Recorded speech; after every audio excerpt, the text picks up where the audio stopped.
I'm Natasha Lubchenko with today's CT Style Express. October is Domestic Violence Awareness Month, and here to explain its importance is Barbara Bellucci, Family Violence Victim Advocate Supervisor at BHcare. Hi, Barbara. Thanks for joining us. Such an important issue. What should we know going into this month?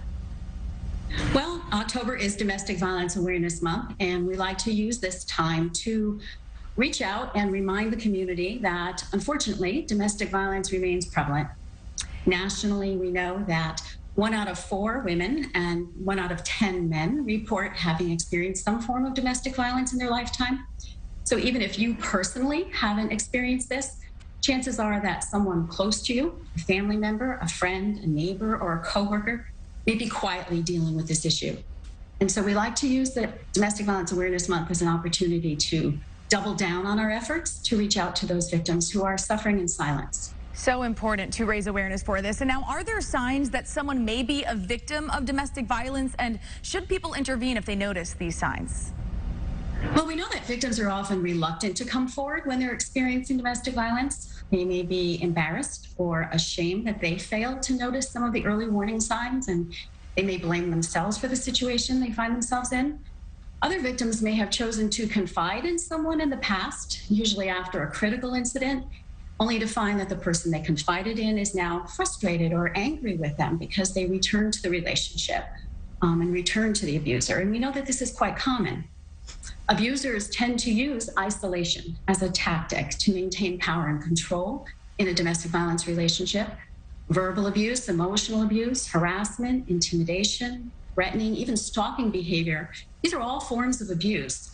And many victims who are experiencing this may not identify as being a domestic violence victim because they haven't been physically assaulted. So what can be done? What services do you offer at BHcare to help victims and survivors? Well, there is help. So the Umbrella Center at BHcare offers support, counseling, advocacy, and safety planning. We operate 2 safe houses, a 24-hour hotline, individual counseling, and criminal and civil court advocacy. And best of all of our services are completely free and confidential. Wonderful. And who can be a victim of domestic violence? I know that typically people think of, a couple, but it could be children, it could be older adults as well. Absolutely. Domestic violence knows no boundaries. We see people of all ages, races, genders, sexual preferences, ethnicities. It doesn't really matter. Victims just span the whole spectrum. And now, what would be your message to people who may be victims and maybe aren't sure how to get out of their current situation? Well, we want victims to feel free to reach out and be informed. We want folks to know that our agency doesn't pass judgment on anyone, and we respect everyone's right to make their own decisions about what they want to do with their future and their relationship. We just want to make sure those decisions are informed. So if you want information, you want to know more about resources, you want to know how to keep yourself and your children safe, be sure to contact us.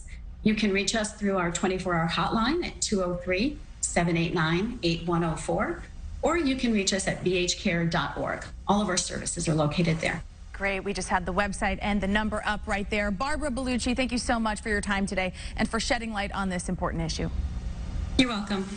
And that is today's CT Style Express. I'm Natasha Lubchenko. Thanks so much for being here with us. We'll see you right back here tomorrow.